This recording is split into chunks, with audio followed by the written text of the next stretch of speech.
안녕하세요. 저는 지방에서 작은 커피 가게를 하는 40대 여자입니다. 살면서 요즘처럼 평온하고 행복했을 때가 있었나 싶을 정도로 좋은 날들을 보내고 있어요. 불과 몇 년 전만 해도 제 인생 자체가 사랑과 전쟁 축소판이란 생각이 들 만큼 막장과 다름이 없었는데 모든 순간을 잘 넘기고 나니 이런 순간도 다 오더라고요. 여유가 생긴 요즘 전 다른 분들의 사연을 들으며 무료한 시간을 보내곤 하는데요. 이토록 애정하는 채널에 제 사연을 소개한다고 생각하니 떨려오네요. 그래도 최선을 다해 사연을 적어보내니 다들 잘 들어주셨으면 감사하겠습니다. 그러면 시작해 볼게요. 남편과 저는 24살 결혼을 했어요. 네, 다들 예상하시다시피 혼전 임신이었습니다. 그 당시 군대를 갓 전역한 남편과 직장 생활을 막 시작한 저는 친구의 소개로 만나 연애를 시작하게 되었고 혈기왕성한 시기답게 예상치 못한 임신으로 서둘러 결혼까지 하게 되었습니다. 물론 사랑하기도 했었죠. 아무리 아기가 생겼다고 한들 사랑하지도 않은 남자랑 결혼할 수는 없는 노릇이니까요. 하지만 사랑보다는 임신이 이른 결혼에 더 큰 이유가 되었다는 사실을 부인하지 않아요. 뱃속에 생긴 생명을 지켜야 한다는 생각이 강했고 남편 역시 저와 생각이 같았던 터라 결혼을 약속하게 되었죠. 처음 예비시댁에 찾아가 임신 사실을 알렸더니 감사하게도 이렇게 말해주더군요. 그래, 너희 뜻이 그렇게 확고하다면 우리 뜻이 뭐가 중요하겠니? 우리가 살아주는 인생도 아니고 우리가 그 아기의 부모가 되어줄 것도 아닌데 말이다. 지금 생각하는 것보다 부모가 된다는 건 더 힘든 일일 거다. 그럴 때일수록 남자가 더 잘하고 더 많이 배려해줘야 해. 알겠지, 아들? 그럼 내가 얼마나 잘하는데. 엄마는 그런 걱정은 하지도 마. 앞으로 이 엄마가 두고 볼 거야. 네 첫눈에 눈물 나게 하면 이 엄마가 가만 안 둘 거니까 그런 줄 알아. 아가, 우리 집에 와줘서 고맙다. 앞으로 모자란 내 아들 잘 부탁한다.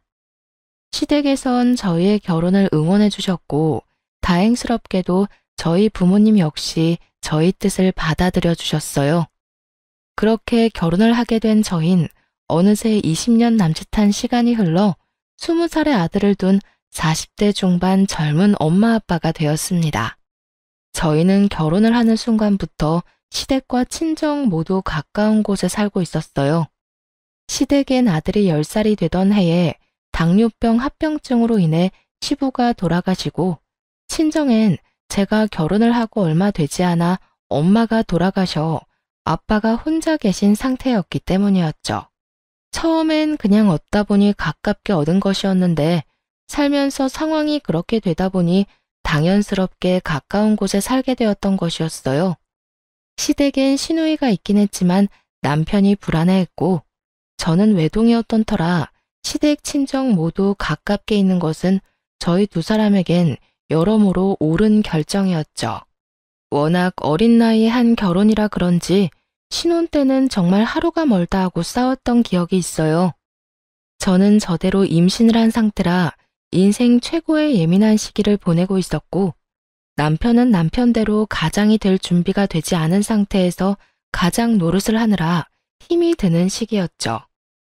임신이라는 이유가 있기도 했지만 그만큼 남편을 많이 사랑했기에 한 결혼이었는데 초반부터 사소한 것들로 다툼이 잦아지니 너무 힘이 들더라고요. 혼자 마음을 다스리고 인내하기엔 저 역시 어렸기에 참 외롭기도 하고 힘들기도 했어요.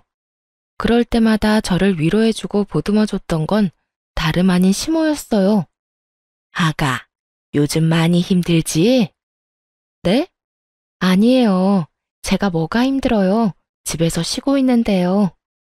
임신한 애가 쉬어도 그게 쉬는 거니?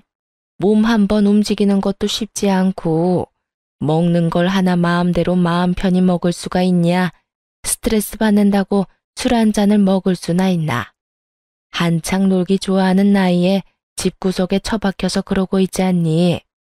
말은 안 해도 너 힘든 거 다 안다. 어머님, 전 괜찮아요. 그렇지 않아도 감정선이 뒤죽박죽 하던 터라 시모의 말에 울컥하며 갑자기 눈물이 왈칵 쏟아져 내리더군요. 저의 눈에선 괜찮다는 말과는 달리 눈물이 계속해서 쏟아져 내렸고 그런 저를 어머님이 꽉 안아주시더라고요. 그래, 그래. 내가 네 맘 다 안다. 나도 네 남편 어릴 때 낳아 키웠어. 엄마가 어리면 그만큼 좋은 점도 있지만 좋은 만큼 엄마가 희생해야 하는 부분도 크단다.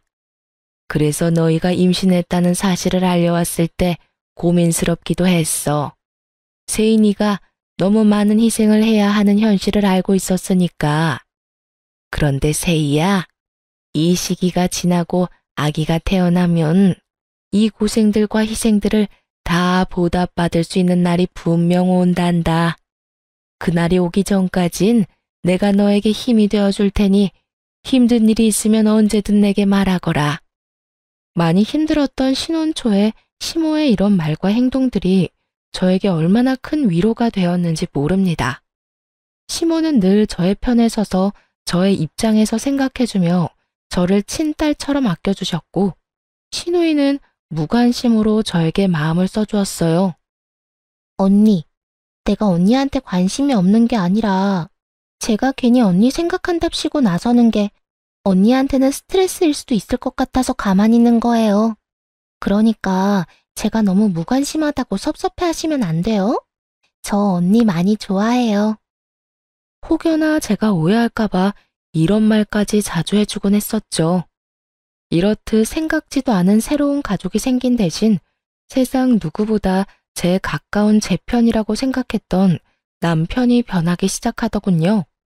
처음엔 준비되지 않은 가장 노릇을 한다고 아기를 출산하고 난 후엔 일하고 돌아와 피곤하다는 핑계로 저와 아들을 멀리하더라고요. 그때 처음 저희 부부에게 고비가 왔던 것 같아요.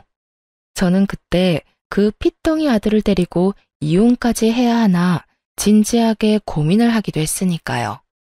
이런 저의 마음을 어떻게 아셨는지 시모가 저희 부부를 부르더니 그 자리에서 아주 호되게 남편에게 잡아댔었죠.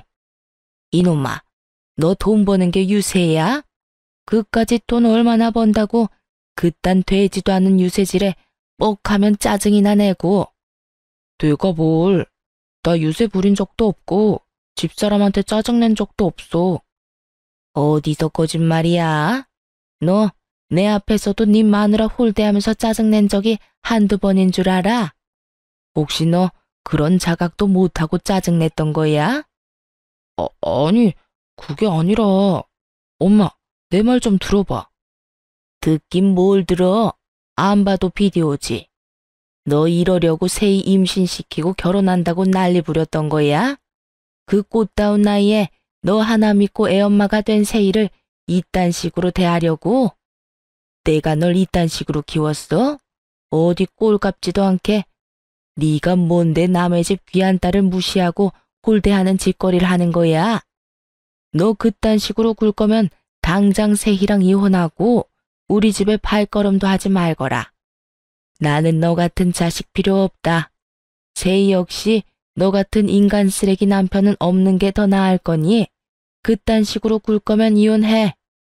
이혼이라는 말이 시모의 입에서 나올 것이라 전혀 상상하지도 못한 남편은 많이 당황한 듯 아무 말이나 하기 시작하더군요.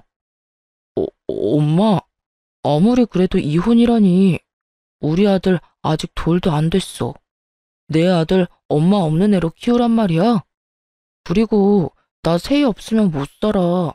내가 세희 없이 어떻게 살아? 아들과 저를 앞세워 이혼만은 피해보고자 노력했지만 시모는 그런 남편을 보며 더욱 단호하게 나오더군요.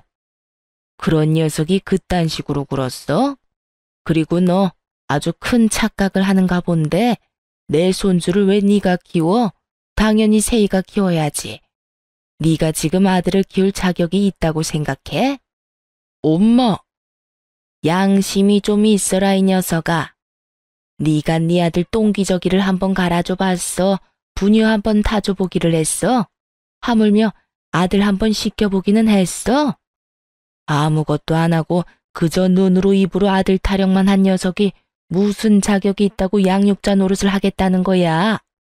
엄마, 왜 이래 진짜? 여보, 가만히 있지 말고 엄마 좀 말려봐. 당신 나랑 이혼할 수 있어? 나 없이 살 수 있냐고. 갑작스런 상황 전개에 저 역시 황당해하고 있는데 그 찰나의 순간 시모가 저를 향해 재빠르게 윙크를 날리더군요. 그 순간 시모의 깊은 뜻이 이해가 되더라고요. 어머님, 이 사람도 많이 반성하고 있는 것 같은데 한 번만 용서해 주세요. 저 역시 이 사람이 밉지 않은 건 아니지만 아직 저 이 사람 사랑해요. 이 사람이 변하지 않는다면 어머님 말씀대로 이혼하는 게 맞겠지만 오늘 이 사람도 반성 많이 한 것 같고 이혼은 앞으로 이 사람 하는 거 보고 결정해도 늦지 않을 것 같아요. 그러니까 이혼 말씀은 거둬주세요, 어머님. 제가 이렇게 말하자 남편은 감격했다는 눈빛으로 제 손을 꽉 잡더군요. 그런 저희의 모습을 본 시모는 하는 수 없다는 투로 이렇게 말했어요. 세희 네 뜻이 그렇다면 어쩔 수 없지. 이 녀석아, 네 마누라한테 잘해. 나 같으면 당장 이혼했어. 너 같은 녀석 뭐가 좋다고 또 기회를 주라는 건지. 네 복 네가 차는 짓거리 하지 말고 있을 때 잘하란 말이야. 여보, 내가 미안해. 이런 상황이 되니까 내가 얼마나 잘못했었는지 알겠더라. 넌 정말 당신이 이혼하자고 하면 어떻게 해야 하나 무섭기까지 하더라니까. 내가 잘할 테니까 지켜봐줘. 정말이야. 남편은 시모의 계획대로 깊은 반성을 한 듯 했고 결혼하고 처음 맞이한 고비를 잘 넘길 수 있었습니다. 그 후 남편의 언행은 정말 거짓말처럼 변해가더군요.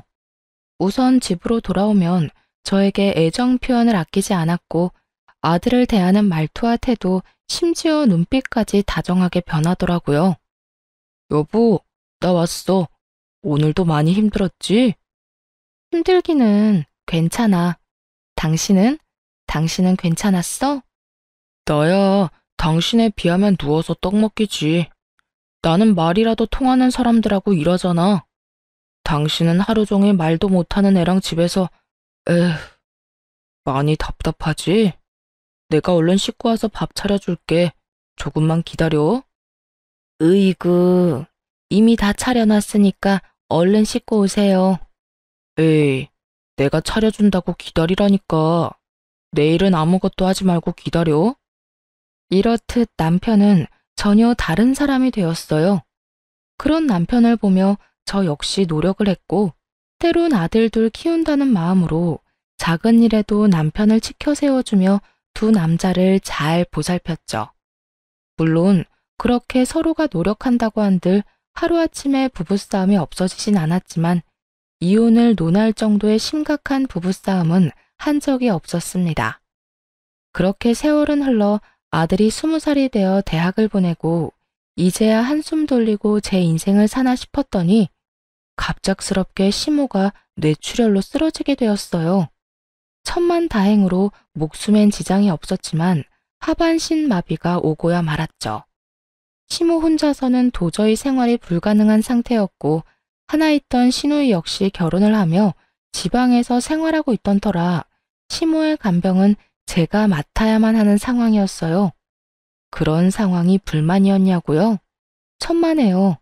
시모는 저에게 있어 정말 친정엄마와 같은 존재였고 그랬기에 전 당연하다는 마음으로 저희 집으로 시모를 모시고 왔습니다. 조금의 고민도 하지 않고 시모를 모시고 오는 저를 보며 남편 역시 처음엔 고마워했죠. 여보, 정말 고마워. 난 당신이 이렇게 고민도 없이 우리 엄마 모신다고 할 줄은 몰랐어. 고맙기는 별소리를 다 한다. 어머님, 당신 엄마이기도 하지만 내 엄마이기도 해. 우리 엄마가 편찮으신데 당연히 우리가 모셔야지 누가 모셔? 그러니까 당신도 싱거운 소리 하지 말고 어머님께 잘해. 부모님이 한평생 우리 곁에 있어줄 것 같지? 그렇지도 않더라. 당신도 잘 알 거 아니야. 우리 후회하지 않게 잘하자. 알겠지? 남편은 한동안 저에게 틈만 나면 고맙다고 말하며 저에게 잘하려고 노력하더군요. 하지만 그것도 잠시 남편의 본 모습이 드러나는 건 시간 문제였죠. 여보, 집골이 이게 뭐야? 청소는 하는 거야? 당연하지. 나 몰라? 다른 건 몰라도 청소는 아침 저녁으로 하는 거? 왜? 어디 더러워? 콕 집어서 어디가 더럽다는 게 아니라 전체적으로 먼지가 너무 많잖아. 집에만 오면 숨 쉬는 게 답답한 게 목도 칼칼하고. 하여튼 요즘 집에만 왔다 하면 이상하게 아픈 것 같다고. 아프기는 무슨? 그런 사람이 인생 최대 몸무게를 찢고 있냐? 솔직히 말해봐. 무슨 일 있지? 그래서 이렇게 예민한 거지? 무슨 일은 무슨. 정말 먼지가 많다니까. 잔말 말고 집 대청소나 좀 해. 집이 깨끗해야 들어올 맛이 나지. 청소만큼은 자신 있는 저였는데 그런 저에게 청소로 트집을 잡으니 이상하다 싶더군요. 청결에 그렇게 예민하지도 않은 사람이 말이죠. 거기에다 출장이다 뭐다 갖은 핑계를 대며 외박을 하는 날도 생겨나더군요. 여보, 나 출장 가. 간단하게 짐 좀 챙겨줘. 출장? 또 출장이야? 이때껏 출장이라고는 없더니 요즘 출장이 잦네? 그만큼 당신 남편이 회사에서 인정받고 있다는 뜻이잖아. 중요한 출장을 아무나 보낼 수가 있어? 다 내 능력이 출중하니까 날 믿고 다녀오라는 거야. 그러니까 당신도 잔말 말고 짐이나 제대로 싸줘. 알겠다, 알겠어. 며칠이나 걸려? 2박 3일. 이번엔 가서 그 지역 거래처는 다 돌고 오라고 해서 이틀은 걸릴 것 같아. 알겠어.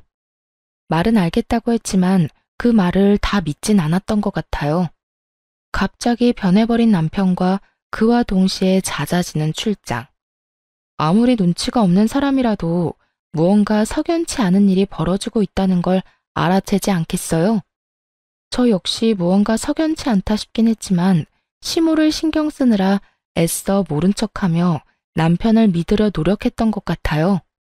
지금 생각하면 참 바보 같지만 그땐 그게 최선이라고 생각했어요.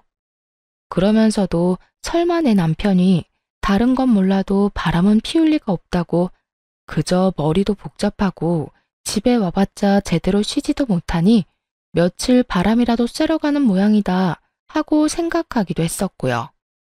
이런 남편의 변화를 시모가 눈치채지 못할 리 없었고 어느 날은 시모가 남편을 불러 앉혀놓고 한 소리할 심상으로 남편을 불렀어요.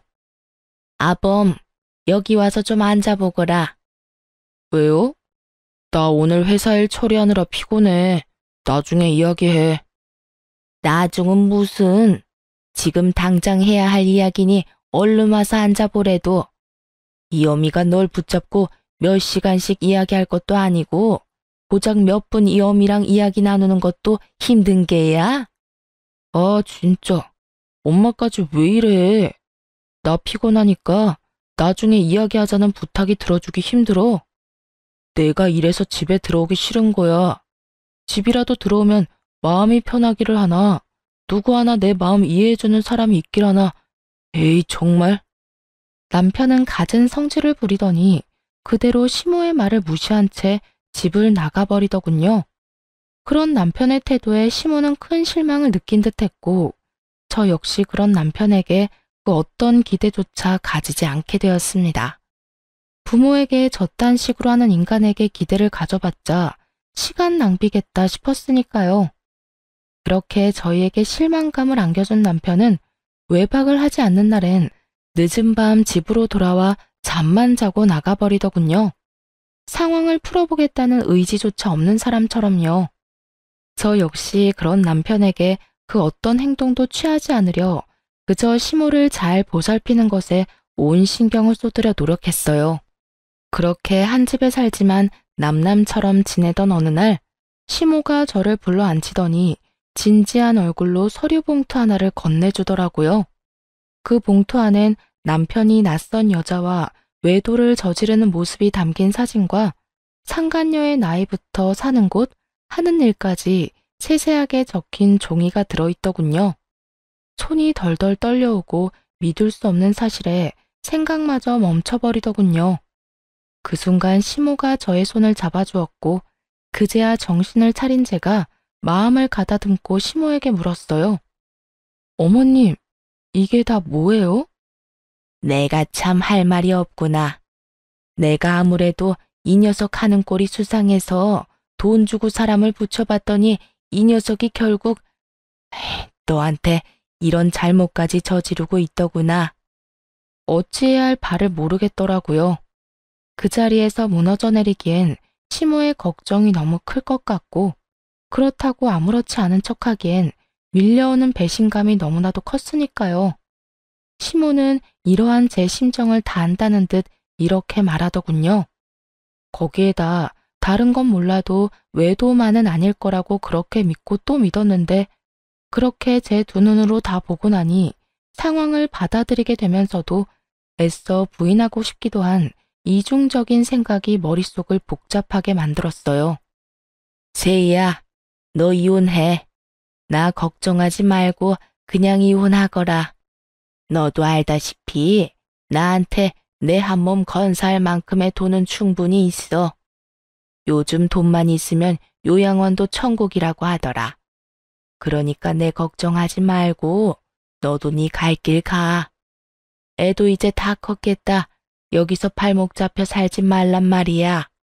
어머님, 아무리 그래도 제가 어머님을 두고 어떻게 이혼을 하겠어요. 그리고 요양원이라뇨. 아무리 좋은 요양원이더라도 자식들이 자주 오가야 하는데 아범이 그럴 리도 없고. 아무튼 안 돼요, 어머님. 아니다, 아니야. 말만이라도 고마우니 이혼하거라. 너 아직 40대 중반밖에 안 됐어. 넌 어떻게 생각할지 몰라도 아직 꽃다운 나이란 말이야. 얼마든지 새 출발할 수도 있고 아직 뭐든 시작할 수 있는 나이야. 그러니까 이혼하고 새 출발해. 평소 강직하던 시모는 이렇게 말하며 울고 있더라고요. 저에 대한 미안함과 아들에 대한 배신감이 뒤섞여 한참을 우시는데 저도 함께 울어버렸습니다. 그렇게 폭풍 같은 날이 지나고 시모는 저에게 시간이 날 때마다 이혼을 이야기하고 있었고 전 저대로 고민에 빠져 있었어요. 남편 놈만 생각하자면 당장이라도 그 머리털을 다 뽑아놓고 이혼을 해도 모자랄 지경이었지만 그렇게 이혼을 해버린다면 시모가 제 명에 살지 못할 것이 뻔했으니까요. 그렇다고 해서 어머님을 위해 그 모든 걸 인내하고 살자니 제가 화병이나 죽을 것만 같았고요. 이렇듯 저의 고민이 깊어지던 어느 날, 저의 깊은 고민을 날려주는 사건이 일어났어요. 갑자기 건강하시던 아빠가 쓰러진 것이었어요. 다행히 건강엔 이상이 없었지만 나이도 있으신지라 한동안 병원에 지내며 여러 검사와 안정을 취하기로 했습니다. 시모에 이어 아빠까지 이런 일이 일어나니 정말 심적으로 너무 힘들더군요. 거기에다 남편까지 그 모양이니 어디 마음 둘 곳 하나가 없어 더욱 힘들었어요. 그런데 그런 저에게 집으로 돌아온 남편이 다짜고짜 핵폭탄급 난리를 부리기 시작했어요. 이야기 다 들었어. 장인어른 병원 입원하셨다며? 그건 또 어떻게 알았대? 엄마가 전화 왔더라. 그래서 하는 말인데 난 장인어른까지 모실 생각 없으니까 그렇게 알고 헛소리 할 생각도 하지 마. 뭐라고? 난 장인어른까지 모시고 살 생각 없다고. 우리 집이 요양원도 아니고 아픈 사람은 우리 엄마 한 명만으로도 버거워. 그러니까 장인어른 쓰러졌다는 핑계로 우리 집에 모시고 올 생각은 하지도 말라고. 난 두 노인애들 책임질 생각 따윈 없으니까. 제가 시모에게 어떻게 했는데, 그리고 지금까지도 제가 시모를 어떻게 모시고 있다는 걸 뻔히 다 보고 있는 남편놈이 있단 말을 하니 정말 저게 인간이 맞나 하는 생각마저 들더군요. 아무리 상간녀에 미쳐 제정신이 아니라고 한들 인간으로서의 도리가 있는 것인데 그 순간 남편 새끼는 도리란 없는 인간처럼 굴고 있었어요. 저희 아빠, 저도 생각 같아선 집에서 모시고 싶은 마음이 굴뚝이었습니다. 하지만 아시다시피 여자 힘으로 아무런 도움도 없이 혼자 아빠를 돌본다는 것이 거의 불가능에 가까운 일이란 걸 저는 누구보다 잘 알고 있었어요. 그랬기에 슬프고 죄송하지만 애초에 집에서 모시는 것이 아닌 필요할 시에 따라 병원 신세를 져야만 한다고 각오도 하고 있었고요. 그런데 남편 놈이 그딴 소리를 하니 저 역시 참을 수가 없더군요. 책임? 언제부터 네가 어머님을 책임지고 있었다고 감히 책임이란 단어를 입에 올리는 거야? 넌 어머님이 우리 집에 오는 그 순간부터 이 집에서 한 거라곤 먹고 자고 싼 거밖에 없어. 그런 주제에 감히 뭐? 책임? 야, 지나가던 개가 웃겠다. 그리고 네 엄마는 모시는데 왜 우리 아빠는 안 된대? 네가 무슨 자격으로? 우리 아빠를 어디에 모시건 내 자유고 내 마음이니까 넌 상관하지 말고 하던 대로 살아. 늘 그렇듯 집에 신경 끄고 살라고. 금방이라도 아빠를 모시고 살 것처럼 구는 저의 태도에 남편 놈은 머리를 쓸어넘기며 저를 노려보더군요. 한참을 노려보고 서 있던 남편은 이내 저에게 이혼을 통보하기 시작했어요. 내가 말했지. 난 절대 장인어른까지 모실 생각 없다고. 당신이 정 장인어른까지 끼고 살고 싶으면 나랑 이혼하고 모셔. 이혼이라는 말이 혀끝에 달려있는 사람이 누군데 적반하장도 유분수지 잘도 이혼하자고 짓거리더군요. 지금 이혼이라고 했니? 그래, 나는 죽어도 장인어른까지 모시는 꼴은 못 보겠고 당신은 죽어도 장인어른을 모시고 싶은 거잖아. 그러니 어쩌겠어. 이혼이라도 해야지. 그런 줄 알고 이혼 준비나 해도. 그래, 이혼해. 누가 무서워할 줄 알아? 잘 됐네. 근데 말이야, 너 이혼 사유는 너한테 있는 거 알지? 뭐? 이혼 사유?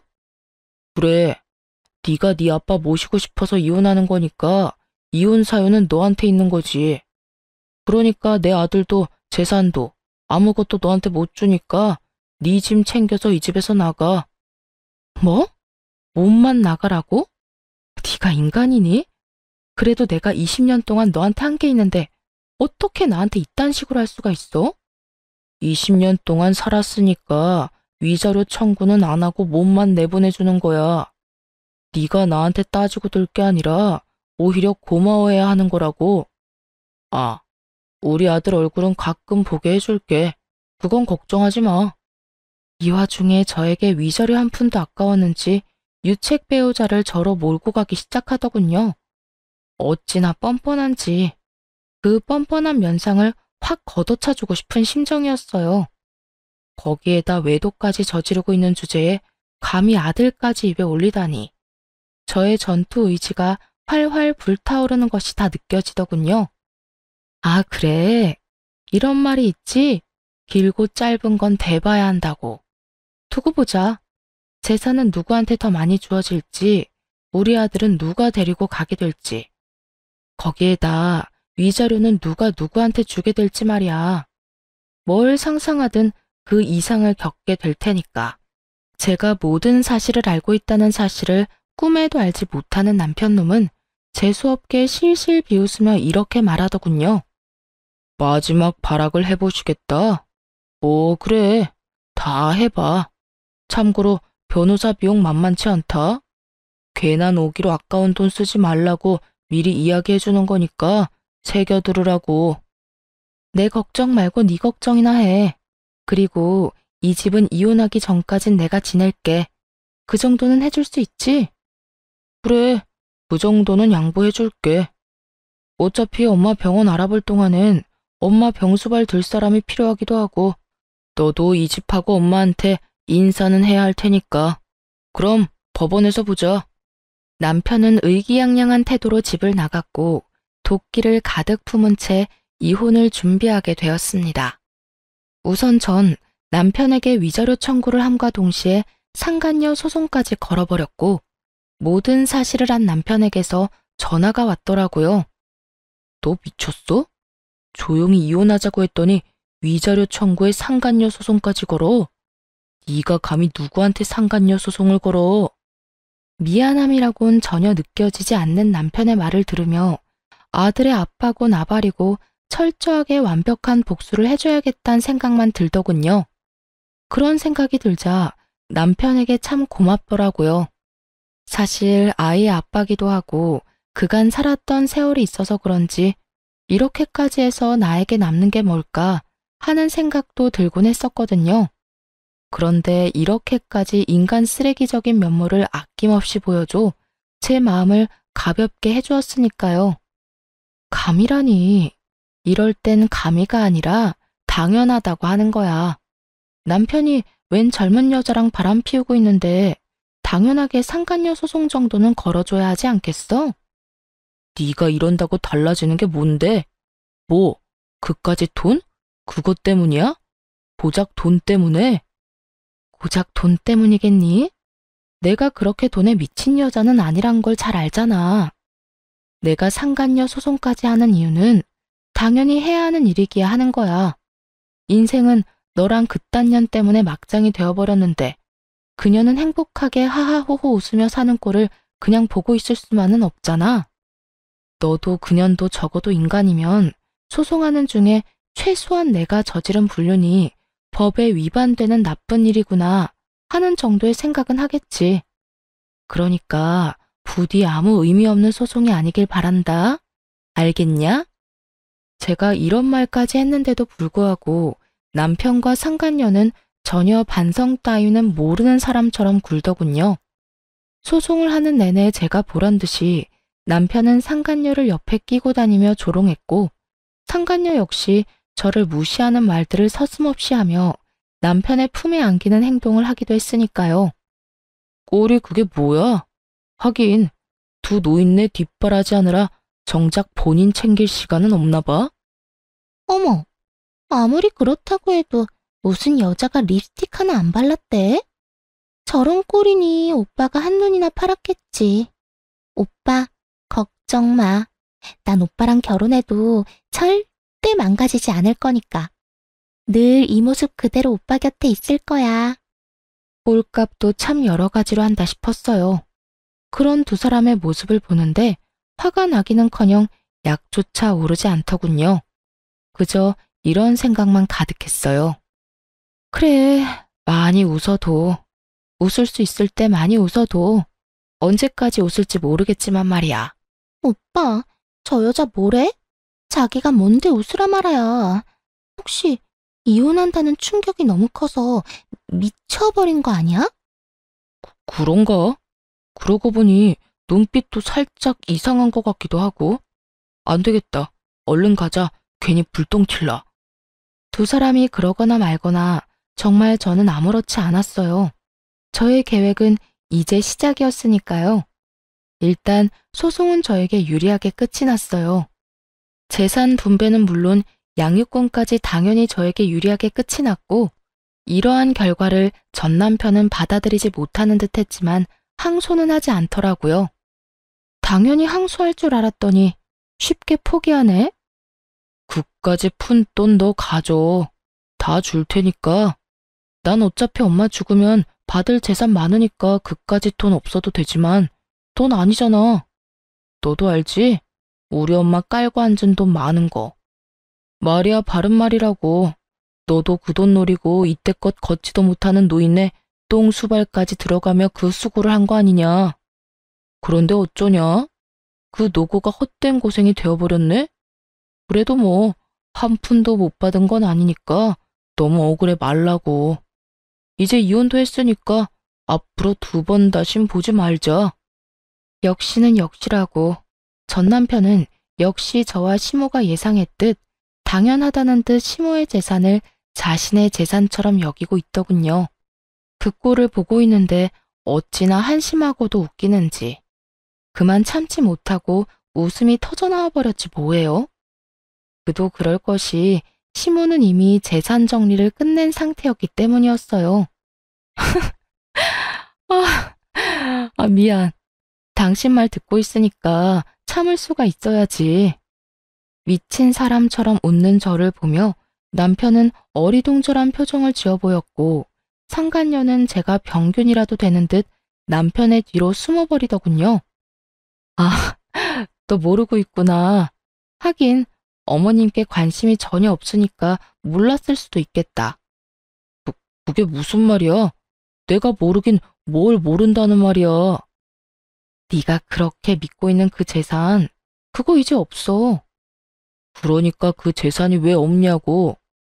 없긴 왜 없어? 나하고 내 아들한테 사이좋게 나눠주셨으니까 없지. 그렇습니다.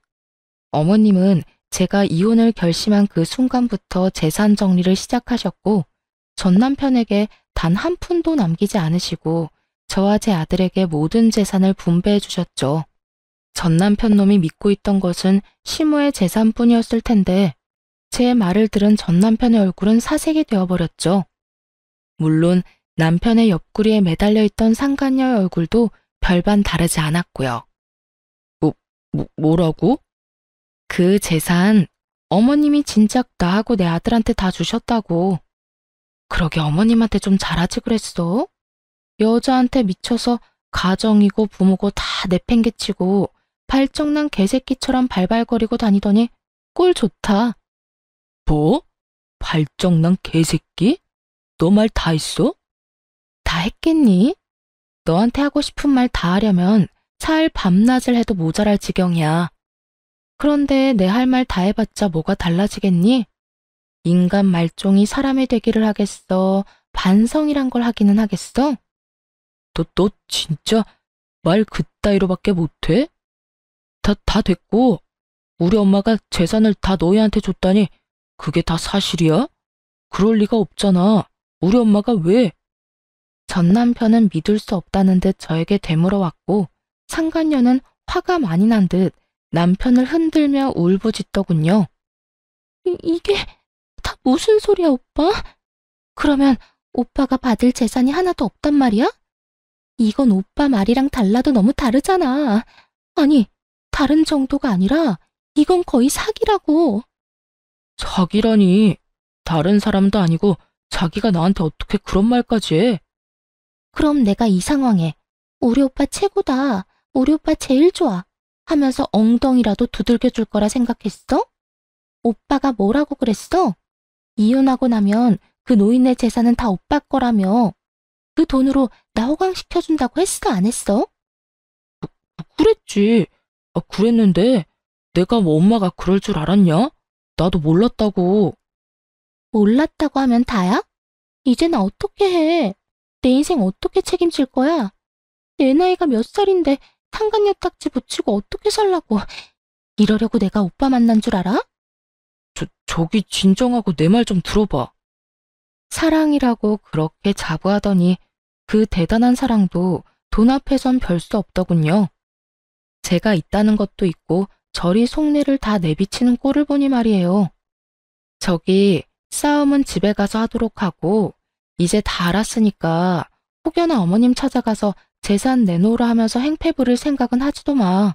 하긴 찾을 수나 있을지 그것도 의문이다마는. 그건 또 무슨 소리야? 우리 엄마 어디 갔어? 네 엄마를 왜 나한테 찾니? 도대체 네 엄마한테 관심이 있는 거야, 없는 거야? 그거야. 당신이 이때까지 모시고 있었으니까 그렇지. 참 못났다, 못났어. 얼마나 못났으면 자기 낳아주고 키워준 엄마를 이혼한 마누라한테서 찾냐? 하긴 누굴 욕하겠어? 그런 인간인 줄도 모르고 20년을 살 부대끼며 산 나도 미친년이지. 하여튼 재산 한 푼 없는 어머님께 이제 볼 일도 없을 테니 어머님 찾을 생각은 하지도 말고 나하고도 이젠 이혼도 했으니까 네가 했던 말처럼 앞으로 2번 다신 보지 말자. 그렇게 전 새로운 보금자리로 돌아와 버렸습니다. 그 후 전 남편의 소식이 조금씩 들려오더군요. 그것도 빚쟁이가 되었다는 소문이요. 위자료를 주고 난 뒤에도 남은 재산이 좀 있었을 텐데 어쩌다 빚쟁이까지 되었나 싶었더니 설마 했던 일이 현실이 되었더군요. 나이가 20살이 어린 그러니까 제 아들과도 나이 차이가 얼마 나지 않는 상간녀가 그 나이 많은 유부남이 뭐가 좋다고 붙어 있었겠어요. 다들 임무와 외칠 수 있듯이 역시나 돈이었죠. 시모의 재산을 정리하며 자세히 알게 된 사실인데 시모의 재산이 생각보다 꽤 많더라고요. 그 재력을 누구보다 잘 알고 있던 전 남편은 모르긴 몰라도 시모의 재력을 앞세워 자랑하듯 말했을 테고 그 돈에 홀딱 넘어간 상간녀였기에 그 이유가 사라진 지금 전 남편의 옆을 지킬 이유가 없었겠죠.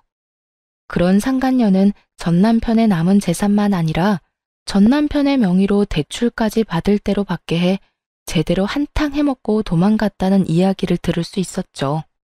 어디 양심도 없이 아들의 여자친구라 해도 믿을 수 있는 새파랗게 어린 여자와 감히 로맨스를 꿈꾸더니 꼴 좋다 했어요. 통쾌한 소식을 듣고 난 후 얼마 지나지 않아 전 남편에게 전화가 왔더라고요. 여보, 잘 지냈어? 이제 와서 내 안부가 궁금한 거야? 소문 들어보니 당신이 남 안부나 궁금할 처지가 아니던데. 이럴 시간에 네 노후나 걱정해. 다 들었구나. 그래, 나 그 빌어먹을 년이 돈 가지고 도망가는 바람에 꼴이 우습게 됐어. 그래서 요즘 힘들기도 하고. 그래서 그런지 요즘 따라 우리 아들이 너무 보고 싶더라고. 아들? 너 지금 아들이라고 했니? 너한테 아들이 어디 있어? 잊었니? 여자한테 미쳐서 가정이고 아들이고 다 버리고 간 거? 후회하고 있어. 내가 미쳤었나 봐. 그깟 년이 작정하고 꼬시는 줄도 모르고 당신도 버리고 아들도 버리고 이제 와서 새삼 당신한테 너무 미안하더라고. 입에 침이나 바르고 거짓말하지 그래? 나한테 미안하기는 개뿔. 다 듣기 싫으니까 하고 싶은 말 있으면 얼른 하지 그래. 그게 나 우리 아들 얼굴 한 번만 보여주면 안 될까? 정말 다른 뜻이 있는 게 아니라 아들이 너무 보고 싶어서 그래. 아들이 보고 싶다니 정말 구역질이 나더군요. 거기에다 다른 뜻이 있는 게 아니라는 걸 보니 다른 뜻이 있음이 뻔히 보였어요.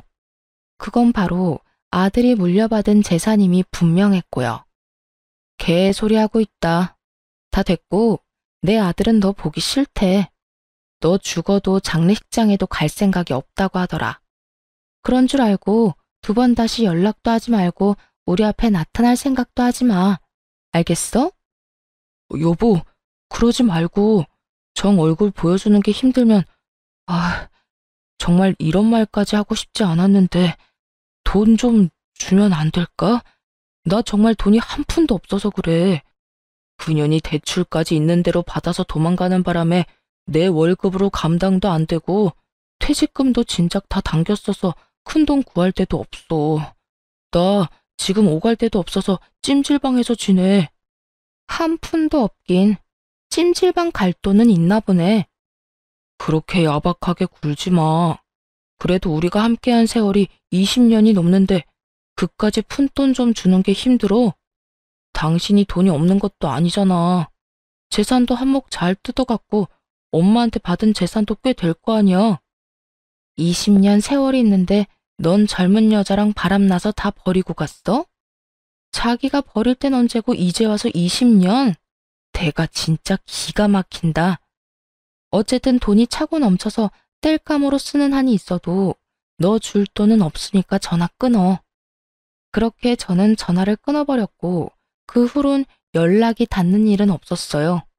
저뿐 아니라 아들까지 번호를 바꿔버린 것은 물론이고 집도 다른 지역으로 이사를 해버렸거든요. 그 후론 전 잘 지내고 있습니다. 물론 시모도 함께요. 이혼하고 난 후 시모는 저를 밀어내기 바쁘셨어요. 난 됐으니까 니들끼리 잘 살거라.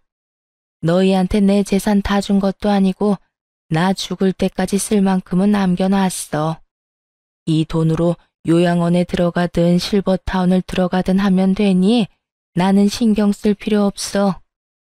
어머님, 말이 되는 소리를 하세요. 제가 어머님 두고 어딜 가든 잘 살 거라 생각하세요? 어머님 손주는 또 어떻고요? 어머님 모시고 안 가면 자기도 안 간다고 난리도 그런 난리가 또 없다고요. 그러니까 그만 고집 부리고 따라 나서요. 얘가 왜 이렇게 사람을 못 살게 굴어? 나는 가기 싫다니까. 정말이야. 너한테 짐이 되기 싫어서 그러는 게 아니라 내가 정말 너랑 살기가 싫어서 그래. 그런 식으로 말씀하시면 알겠습니다.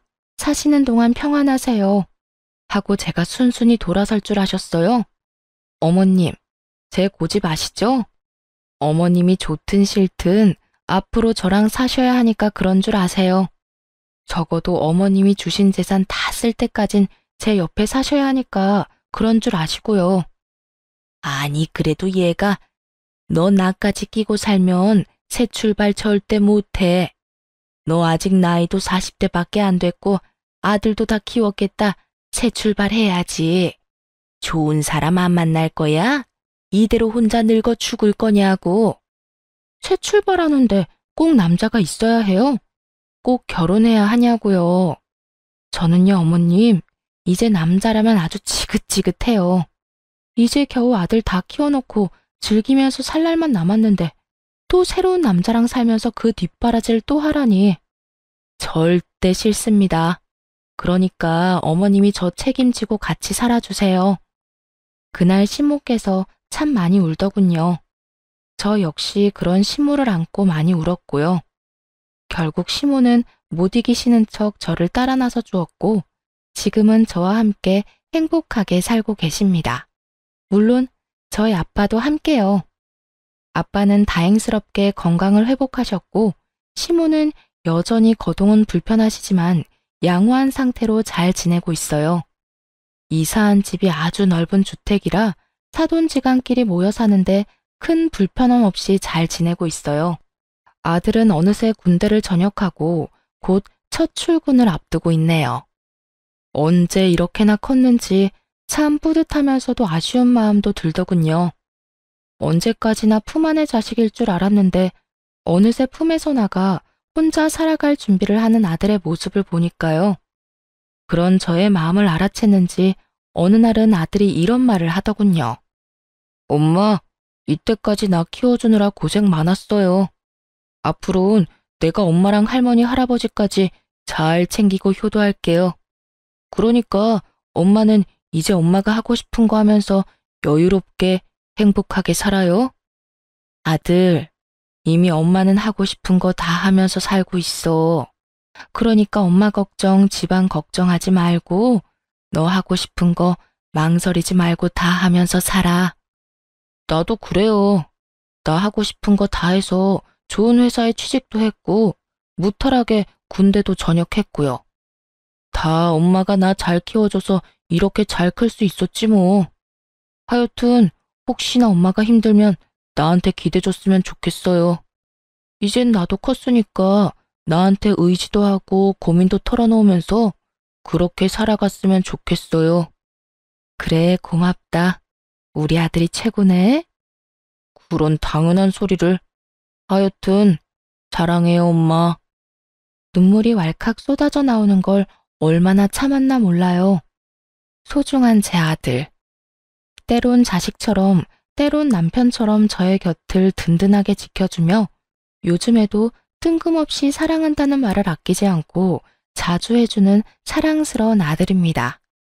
그리고 전 사연 처음에 말씀드렸다시피 시골에서 작은 카페를 운영하며 지내고 있어요. 집 바로 옆 낡은 주택을 사 리모델링을 하고 카페를 열게 되었거든요. 정원도 있어 낮엔 아빠와 시모가 시간을 보내기도 좋고 저 역시 제 시야가 닿는 곳에 두 분이 계시니 심적으로 안심이 되기도 하고요. 여러모로 좋은 결정이었던 것 같죠? 이로써 저의 사연도 끝났네요. 어떠셨나요?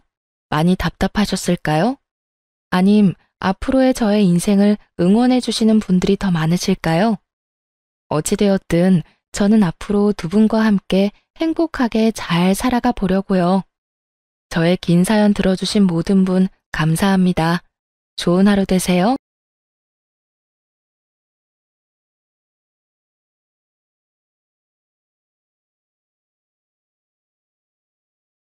안녕하세요.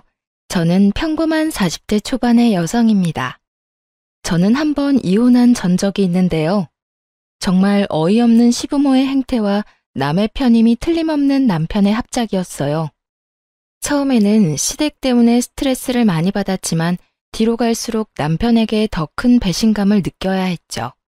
오늘은 그에 대한 이야기를 해보려 합니다.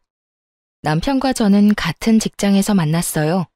이름만 대면 아는 대기업에서 만나 사랑을 나누었으니 남들은 시집 잘 간다고 축하해주기도 했어요.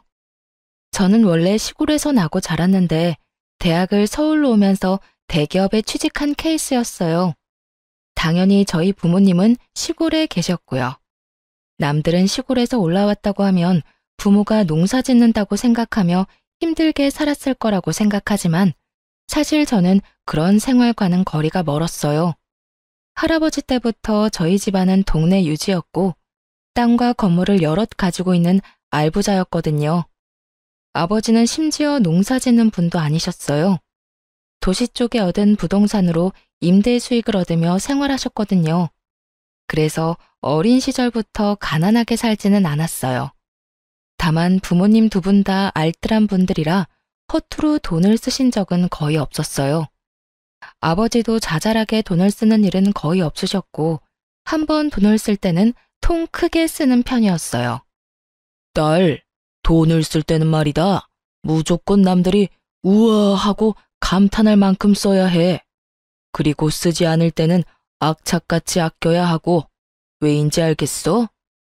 돈을 써야 할 때 찔끔찔끔 쓰면 해주고도 욕을 먹거나 상대방이 내가 도움을 줬다는 사실을 잊게 되는 일이 허다하거든.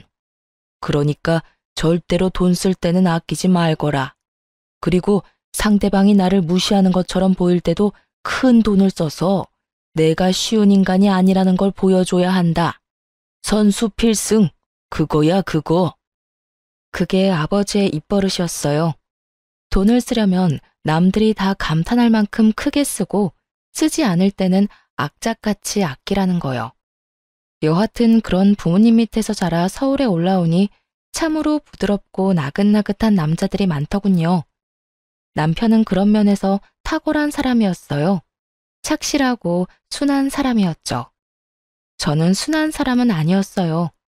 부모님의 가르침 덕분에 기가 세고 크게 외부의 자극에 흔들림 없는 어른으로 컸거든요. 그런 제게 남편의 그 상냥함은 정말 별 3개였어요. 그래서 더 끌렸던 건지도 모르죠.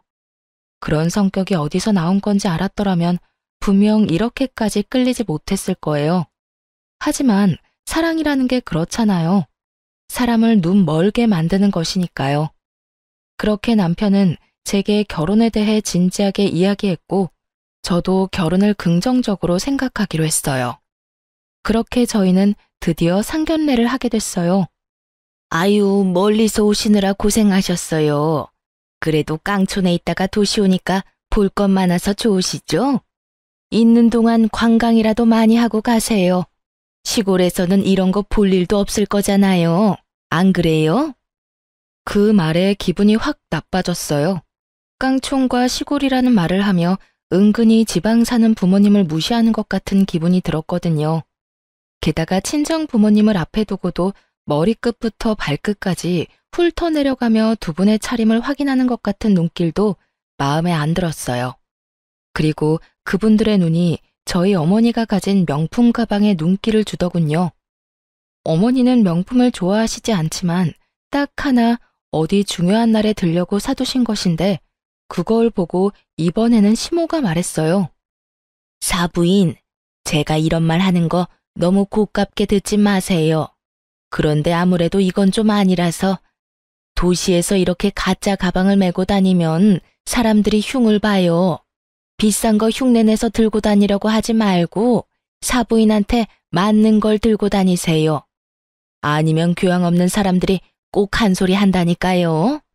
제가 어머니를 매장에 직접 모시고 가서 산 가방이었는데 마치 짝퉁이라고 확신하는 시모의 발언은 그야말로 본인 말대로 교양 없이 느껴졌어요. 그 와중에 저와 남편은 그 사이에 끼어들지도 못하고 당황한 모습으로 조마조마하게 그 모습을 지켜볼 뿐이었어요. 그때 저희 아버지가 그러더군요. 가방은 매장에서 직접 산 물건입니다. 그런데 가짜를 운운하신 걸 보면 사부인께서는 보는 눈이 없으신 것 같군요. 좀 더 사람과 물건 보는 안목을 기르지 않으면 사업도 많이 힘들 텐데 걱정이네요. 무시하는 발언에 걱정과 비난을 섞은 말로 응수하는 아버지였어요. 보는 제가 다 조마조마했죠. 심지어 아버지 표정은 너무 평온해서 기분이 나쁜 건지 안 나쁜 건지도 모르겠더라고요. 그게 진짜 물건이라고요? 죄송하지만 사돈께서는 어떤 일을 하시는지 저희는 지방에 계신다는 말밖에 듣지를 못해서. 제가 남편을 째려봤죠. 분명히 제가 아버지가 무슨 일을 하는지 알려드렸는데 남편이 이야기를 제대로 하지 않았다고 생각할 수밖에 없잖아요. 그러자 남편이 화들짝 놀라며 시모에게 다급히 말하더군요. 어머니, 제가 저번에 부동산 임대업 하신다고 말씀드렸잖아요. 바쁜 날 말씀드려서 깜빡하신 모양이네요. 장인어른께서는 지방에 땅과 건물을 가지고 계세요. 그제야 시모가 고개를 끄덕이며 새삼스러운 눈빛으로 저희 친정 부모님을 쳐다보더군요. 아무것도 없는 깡촌에서 농사 짓다가 올라오신 분이 아니라는 걸 알아서인지 이내 생긋 웃더라고요. 솔직히 기분이 더러웠어요. 아버지가 대놓고 빈정거렸는데도 그걸 신경 쓰지도 않고 금방 태세 전환하는 모습이 좀 징그럽다고 해야 하나요?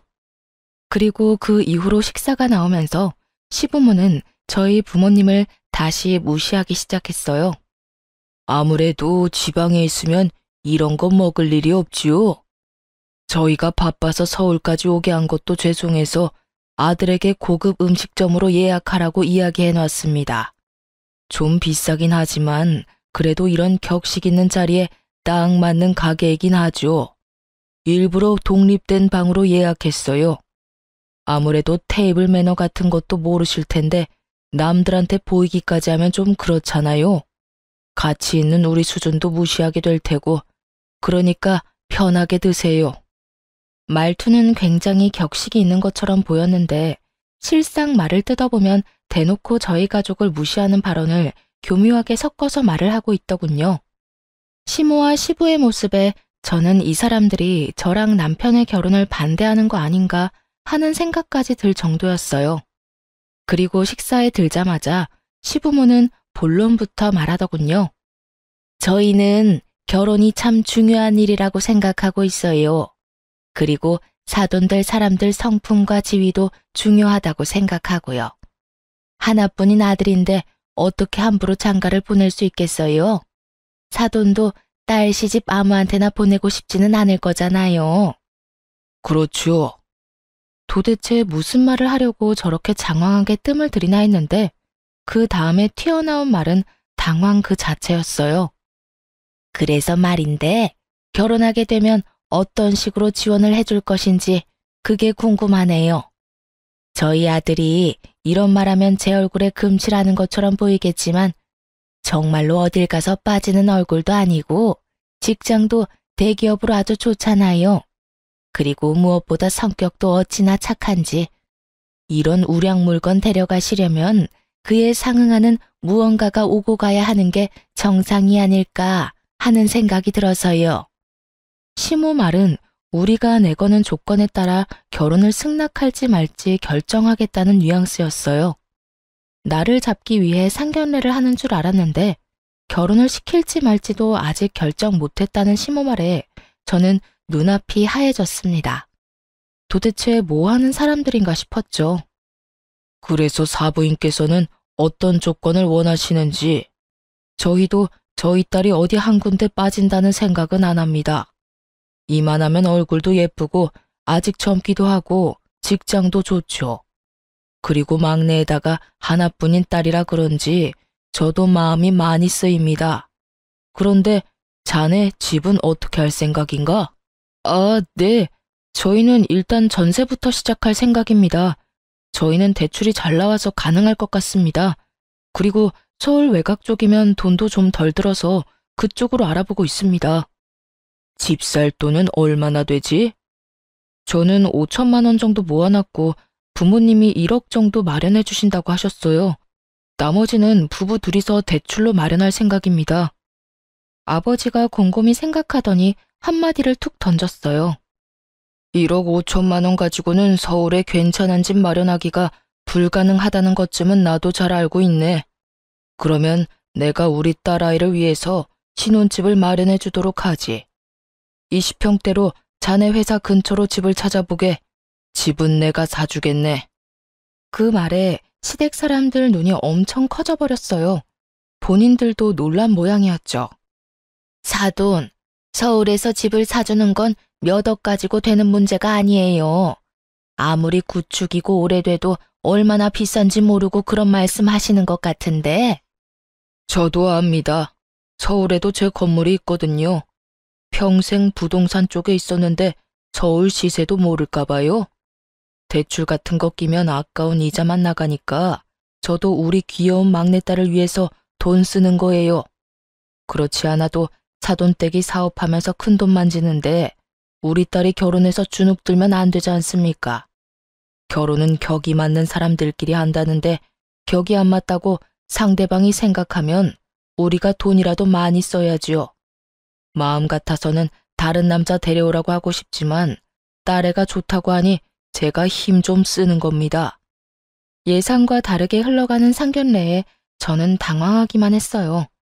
아버지가 집 살 때 도움을 주겠다고 하시긴 하셨지만 나머지는 남편과 알아서 마련하라고 했었거든요. 그런데 갑자기 제게 신혼집을 사주신다니 저야말로 당황했죠.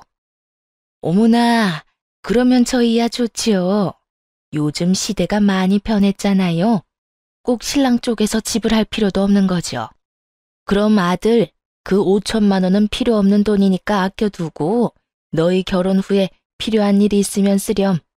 사돈 어른께서 이렇게 통 크게 집을 사주신다고 하시니 얼마나 다행인지 모르겠네요. 참 좋은 분들하고 사돈을 맺게 돼서 참 기쁩니다. 신혼집을 저희 아버지가 산다는 말에 시모의 말투는 완전히 바뀌었어요. 완전히 저희를 인정하겠다는 말투였죠. 그런데 갑자기 시부가 싱긋 웃으며 아버지에게 한마디를 툭 던졌습니다. 그런데 사돈, 신혼집은 공동명의로 하는 건 어떻습니까? 요즘 사람들 한쪽에서 집해와도 다들 공동명의 합니다. 그래야 결혼도 오래 지속되고 안전하죠.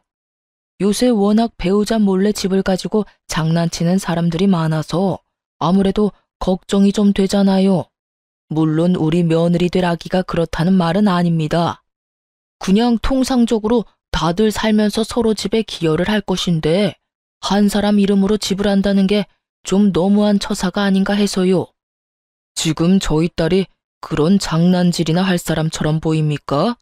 그리고 억짜리 집도 아니고 몇십억이나 되는 집을 돈 한 푼 내지 않은 사위에게 지분을 내준다는 것도 너무 날로 먹으려는 것처럼 보이는데요. 사돈께서 농담을 하는 건지 진담을 하는 건지 모르겠군요. 만약 공동명의로 꼭 하셔야겠으면 저는 빠지겠습니다. 집을 사주지 않을 테니 알아서 하시는 게 나을 것 같군요. 아니요, 아닙니다. 당연히 농담이었죠. 조크였습니다, 조크. 요즘 워낙 세상이 흉흉해서 말이죠. 그냥 농담이었으니 걱정하지 마시죠.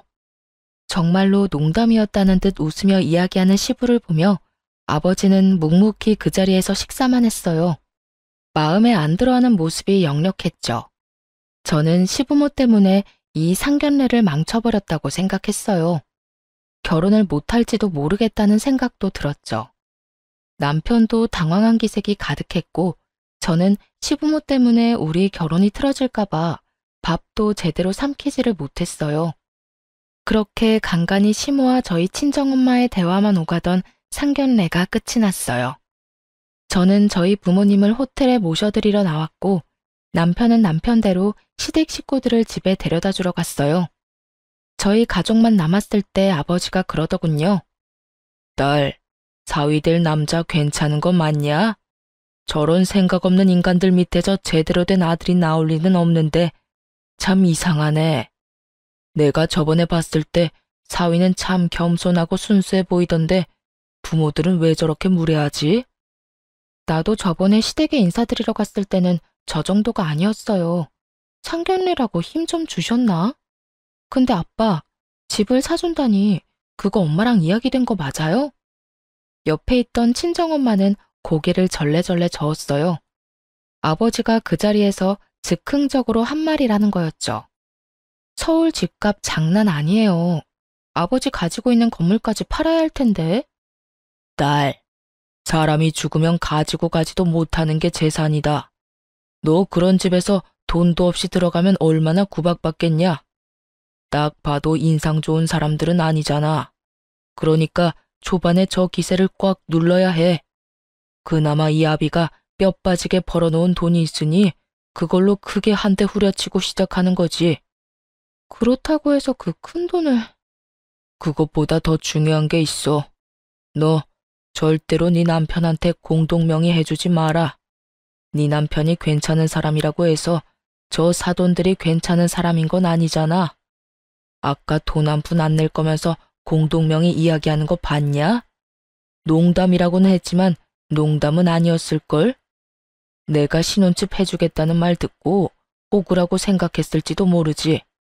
딸이 원하는 건 다 들어주는 딸바보라고 생각했을지도 모르고. 그런 인간들은 나중에 뒤로 무슨 짓을 하는지 알 수 없는 거야. 내가 젊을 때 사기 많이 당해봤잖아. 그러니까 첫째도 의심, 둘째도 의심이야. 알았어? 서울에 대학을 갈 때부터 아버지의 입버릇은 모든 것을 의심하라는 거였어요. 사실 그 덕에 범죄 피해를 잘 빠져나갈 수 있긴 했죠. 서울이 이상한 곳이라기보다는 엄청난 사람이 여기저기서 몰려오니 확률적으로 범죄를 맞닥뜨릴 일도 많다는 거거든요. 게다가 일거수일투족이 다 소문나는 시골과 달리 서울이라는 곳이 워낙 크고 이웃 간에 가깝지 않은 곳이기도 하니까요. 그래도 아버지가 결혼을 하지 말라고 하지 않은 건 남편의 착한 모습 때문이었을 거예요. 그렇게 저희는 결혼을 할 수 있게 됐죠. 결혼을 하고 시댁에 갈 일은 많지 않았어요. 남편이 불편한 제 마음을 헤아려줬고 시댁과의 만남을 최대한 피할 수 있게 해줬거든요. 그런데 결혼하고 1년쯤 지났을 때 시댁에 큰일이 벌어졌어요. 시부가 하던 사업이 실패하면서 시댁 집까지 팔아야 하는 상황이 되어버렸거든요. 그전에도 사업이 잘 안 돼서 2번 망한 적이 있긴 했는데 그때는 본인들이 가진 돈으로 사업을 하다 망했고 이번에는 투자금까지 받아서 어떻게 해보려다 망한 거라 그 투자금을 다 돌려줘야 하는 상황이 된 거죠. 한마디로 크게 일 벌리다가 망해버린 거예요. 투자금이라 해봐야 얼마 되지는 않았지만 집을 날려버리기에는 충분한 금액이었어요. 그렇게 몇 날 며칠을 시댁과 저희 집을 오가며 근심이 가득하던 남편이 제게 그러더군요. 혹시 우리 집 담보로 대출 좀 받을 수 있을까? 대출 받은 건 내가 다 낼 거야. 지금 좀 급해서 그래. 부모님 지금 당장 살 곳도 없으시고. 그 말에 정신이 번쩍 들었어요. 상견례 끝나고 했던 아버지 말이 생각났거든요. 아빠한테 물어볼게. 내 명의이긴 하지만 아버지 돈으로 낸 집인데 내가 그런 중요한 걸 선택하는 건 좀 아니잖아. 잠깐만 기다려봐. 저는 아버지와 통화를 했고 아버지는 그걸 듣더니 절대로 집 담보로 대출받지 말고 일단 남편 데리고 친정에 한번 내려오라고 하더군요. 그렇게 남편을 데리고 친정에 갔어요. 남편은 저희 아버지가 혼날 거라고 생각했는지 안절부절 못하는 모습이었어요. 그래, 자네 돈이 필요하다고?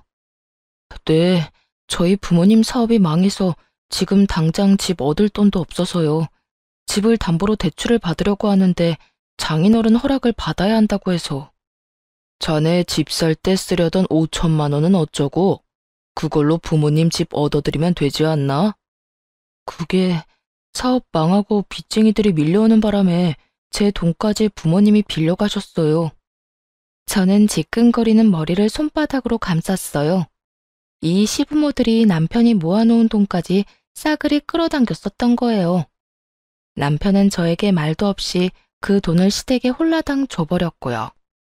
만약 그 돈이 저희가 부부 생활 중에 모은 돈이었다면 화가 엄청 났을 테지만 결혼 전에 모은 돈이었고 부모가 빚쟁이에게 쫓기니 쓸 수밖에 없었다는 점 때문에 저도 남편에게 따질 수도 없는 입장이었어요.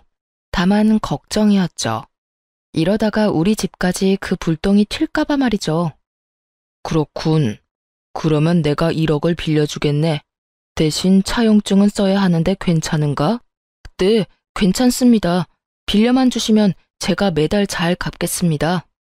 원금은 자네가 부담 안 될 정도로 갚으면 되고 이자는 안 받도록 하겠네.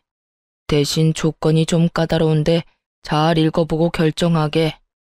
저와 남편이 차용증에 쓰인 내용을 읽어봤는데 2가지 항목이 밑에 추가로 적혀 있었어요. 한 가지는 신혼집을 담보로 대출을 받게 되면 일시 상환을 해야 한다는 조건이었고 저와 남편이 이혼을 하게 되면 또 일시 상환을 해야 한다는 거였죠.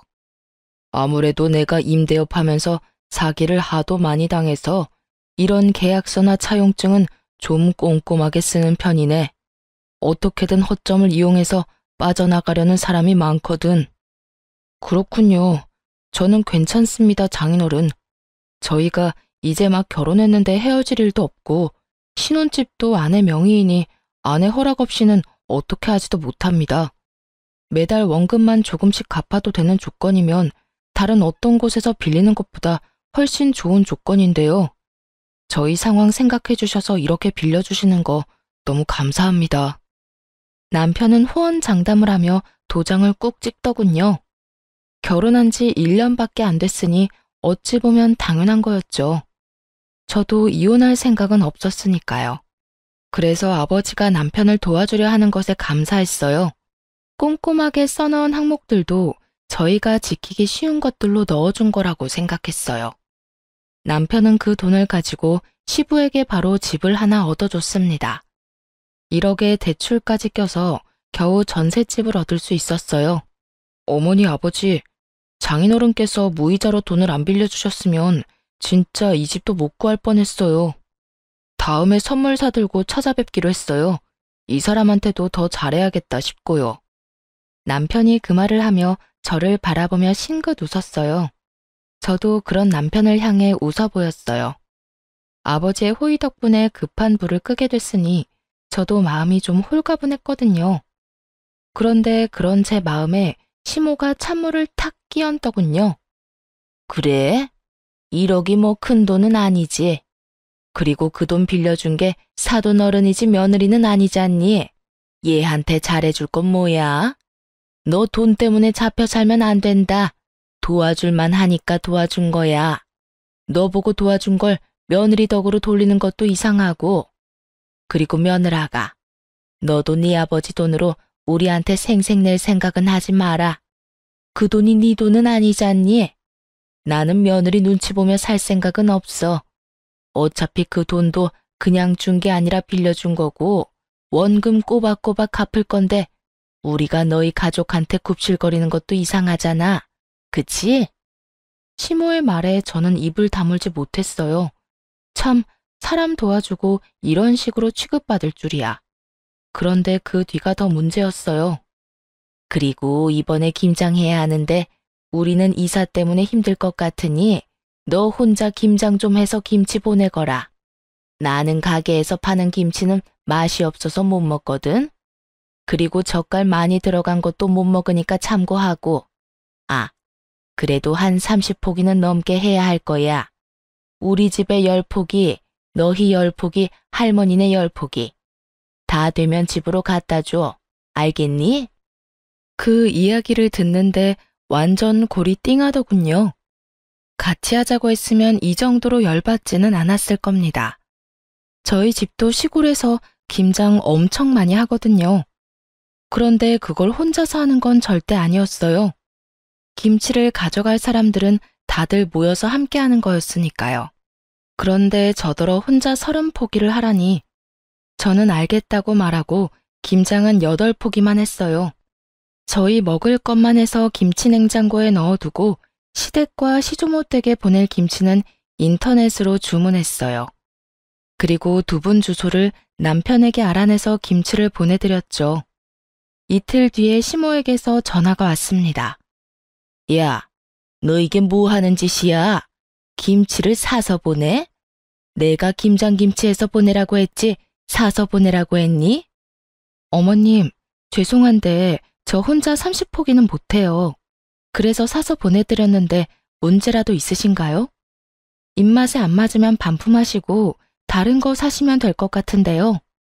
그 문제가 아니잖아. 30포기 누가 혼자 하라고 했니? 친정 가서 해오면 되지.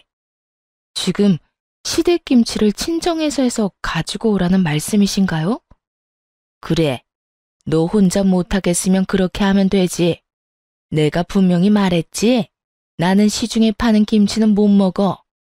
저희 친정어머니가 왜 어머님 드실 김치를 해야 해요? 저희 어머니를 설마 가사도우미 정도로 생각하시는 건 아니시죠? 저는 어이가 없었어요. 불과 얼마 전에 우리 부모님한테 돈 빌려갔잖아요. 그런데 저뿐만 아니라 저희 부모님까지 끌어들여서 시집살이를 시키려 하는 꼴이 정말 너무 웃겼어요. 사돈한테 돈 빌려간 주제에 마치 주인이라도 된 마냥 굴더군요. 난 그런 생각한 적 없어. 오히려 네가 우리를 얼마나 무시했으면 내 말은 들은 채도 하지 않고 김치를 사서 보냈겠니? 정말 며느리라고 하나 있는 게 이렇게 생각이 없어서 어쩌니? 이런 일 하는 게 며느리야. 결혼한 지 얼마나 됐다고 벌써 시어머니를 이겨먹으려고 해? 어머님, 인간적으로 30포기를 혼자 하라거나 나누지도 않을 친정엄마와 함께 하라고 하는 게 더 저희를 무시하는 것 같은데요. 김치는 보냈고 마음에 안 드시면 반품하고 이번에는 어머님이 직접 주문해서 드세요. 요즘 파는 김치도 맛있게 잘 나와요. 그리고 요즘 세상에 며느리가 시댁 일꾼이라고 생각하는 것도 진짜 구식인 건 아시죠? 저는 그렇게 이야기하고 전화를 뚝 끊었어요. 시모가 열받았는지 남편에게 전화해서 난리를 쳤더라고요. 그날 저녁에 남편이 저희 집에 와서 그러더라고요. 여보, 도대체 어머니랑 무슨 일이 있었길래 어머니가 그렇게 화가 나셨어? 어머님이 나더러 김치 30포기를 혼자서 하라고 하더라고. 그래서 우리 먹을 8포기만 하고 어머님 보낼 김치는 인터넷에서 사서 보내드렸지. 이 일에 어디에서 화를 내는지 모르겠네. 우리 엄마 입이 좀 까다로우셔서 시중에 파는 김치는 못 드시는데 웬만하면 김치에서 갖다 드리지 그랬어. 남편의 이야기에 저는 화가 났어요. 그러면 김장을 같이 하자고 말씀하셨어야지. 나 혼자 30포기를 어떻게 하라는 말인데? 그럼 당신이 나랑 같이 김장할래? 그리고 어머님이 우리 친정엄마까지 끌어들였다고. 장모님을? 그래. 30포기 혼자 하기 힘들어서 안 했다니까. 그러면 친정엄마랑 같이 해서 보내야 했던 거 아니냐고. 우리 엄마가 식모야? 김치 만들어서 시어머니한테 갖다 바치는 게 말이 되냐고. 이참에 이야기할게. 당신 어머님한테 이야기 좀 해. 제발 상식적으로 행동하시라고. 내가 당신한테 이런 이야기 하는 거 싫은데 부모님 그 집도 우리 아버지한테 빌린 돈으로 마련한 거잖아. 그러면 적어도 우리 부모님은 건드리지 말아야지. 제 말에 남편은 우물쭈물 쩔쩔매며 아무 말도 못하더군요. 겨우 시어머니에게 이야기해보겠다는 말을 들었을 뿐이죠. 그런데 며칠 뒤 더 경악할 만한 일이 벌어졌어요. 시모는 제 상상을 뛰어넘는 뻔뻔함을 지녔더라고요. 돈 1억을 남편이 빌려갔는데 저희 어머니에게 전화해서 돈을 더 요구했다고 하더군요. 예, 너희 시어머니 진짜 너무한다. 우리더러 돈 많으니 돈 좀 더 달라며 돈 맡겨놓은 사람처럼 떼를 쓰는데 아휴, 내가 정신이 없어서 너희 아버지 바꿔줬더니 너희 아버지랑 싸우고 난리가 났어 얘. 저는 정신이 아득해지는 걸 느꼈어요. 결국 친정아버지가 화가 잔뜩 난 채로 저희 집에 찾아왔어요. 그리고는 시댁 어른들 불러오라며 난리였죠. 결국 남편에게 시부모님 모시고 오라고 전했어요. 남편은 화난 장인의 모습에 시모에게 도대체 무슨 짓을 저질렀냐고 물었고 시모는 자기는 잘못한 거 없다며 당당하게 저희 집에 왔더군요. 사부인, 아무리 그래도 이건 너무하지요. 어떻게 다짜고짜 와이프한테 전화해서 돈을 더 달라고 떼를 쓰실 수가 있습니까? 아니, 우리한테 돈 맡겨놨어요? 애들 신혼집도 제가 해줬고 사돈 빚쟁이한테 쫓긴다는 말에 1억 빌려준 것도 저입니다. 그런데 또 전화와서 돈을 빌려달라뇨. 이 정도면 제가 많이 해드린 것 같은데 도대체 저희를 어떻게 생각하길래 그렇게 편하게 전화해서 돈을 빌려달라고 하십니까? 힘들 때 좀 도와달라는 게 뭐가 문제예요? 안 빌려주면 그만이지. 이렇게 사람까지 불러서 무안을 주려는 이유는 뭐예요? 올랑 집 하나 해줬다고 대단한 사람이라고 생각하시나 본데 저희 사업 잘 될 때랑 비교하면 별것도 아닌 수준이거든요. 지금은 사업이 잘 되고 있어서 저희한테 돈 빌리려고 전화하신 겁니까? 무슨 일이든 정도라는 게 있는 법인데 막무가내로 전화해서 떼쓴다고 돈을 빌려줄 거라고 생각했어요? 이런 무례한 사람들이랑 사돈을 맺다니. 장인어른, 진정하세요. 제가 사과드리겠습니다. 어머니가 그런 전화하신 줄 정말 몰랐습니다. 그러니 화 푸세요. 남편의 사과에 시모는 입이 삐죽 나왔고 친정아버지는 겨우 가라앉은 모양새였어요. 어머니, 빨리 사과드리세요. 앞으로 연락 안 하면 되는 거잖아. 이런 일로 사과는 무슨 사과야. 내가 큰 죄를 지은 것도 아니고. 그렇게 말하며 시모는 자리를 떴습니다. 아버지는 남편에게 경고했어요. 자네, 한 번만 더 이런 일로 우리를 실망시키면 딸아이가 이혼 안 하겠다 하더라도 내가 데려와 버릴 거야. 그렇게 이 사건은 남편의 빠른 사과 덕분에 겨우 봉합이 됐어요. 하지만 생각 없는 시모의 기행은 그걸로 끝나지 않았어요. 저희 부부는 결혼과 동시에 아이를 가지려고 애를 썼는데 1년 반 동안 아이가 생기지를 않았어요. 그래서 산부인과 검사를 했고 제가 다낭성 난소증후군이라는 난임 판정을 받게 됐어요. 의사 말로는 불임은 아니고 난임이라고 아주 드물게 자연 임신이 되는 경우가 있긴 하지만 임신을 하더라도 유산이 잦을 거라고 하시더군요. 그에 비해 남편은 정상이었죠. 제 탓으로 아이가 생기지 않는다는 생각에 무척 힘든 시간을 보냈어요. 그래도 치료를 하면 임신 확률을 조금은 높일 수 있다는 말에 좋다는 치료는 다 해가며 임신을 준비했어요. 시댁에는 비밀로 하려고 했지만 남편이 그 이야기를 시모에게 이미 해버렸더라고요. 난임 판정을 받고 한 달 뒤에 시모가 저희 집에 연락도 없이 찾아왔더라고요. 그때 집에는 저와 남편 둘 모두 있었어요. 그런데 시모는 들어올 때 표정부터가 아주 의기양양했죠. 무슨 이야기를 하려나 싶었는데 그 이야기를 꺼내더군요. 너 난임이라는 말 들었다. 하자 있는 며느리를 들였다니. 너 옛날 같으면 이거 아주 큰 문제였다는 거 알고 있니? 어떻게 결혼 전에 검사도 안 해보고 결혼을 했어? 우리 집안 대가 끊기는 일인데 이건 이혼감이야, 이혼감. 하자 있는 며느리, 이혼감. 이런 말을 듣고도 아무 말 못하고 있는 제가 정말 너무 싫고 화나고 열받았어요. 그런데 시모가 가만히 듣고만 있는 저를 보더니 한마디 더 하더군요. 네가 우리 집안에 이렇게 큰 누를 끼쳤으니 원래라면 이혼을 시켜야 맞는 일인데 내가 교양 있는 사람으로서 그런 짓은 못하지. 다 봐줄 테니 너도 우리 집안의 성의를 보여라. 그러면 문제 있는 너도 우리가 잘 품어줄 테니까. 성의요? 성의를 보이라는 말에 제가 되묻자 시모가 그러더군요. 당연히 성의를 보여야지. 한 5억 정도면 가능할 것 같은데 사실 5억도 작지. 네가 하는 짓이 우리 집안 대를 끊게 만든 건데 이 정도로 넘어가는 걸 다행으로 생각해야 하지 않겠니? 아, 그리고 이 신혼집도 공동 명의로 해놔. 우리 아들 아기를 얼마나 좋아하는지 알지?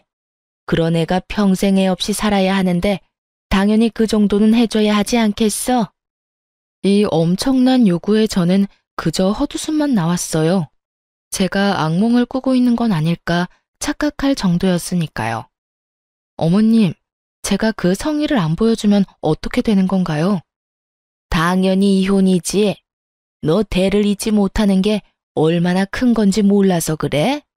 아들, 네가 말해봐라. 우리 집안이 어떤 집안이야? 애가 없으면 절대로 안 되는 집안 아니니? 당장 네 할아버지부터가 당장 이혼하라고 난리 날 거다. 당신 어머님 말에 동의하는 거야?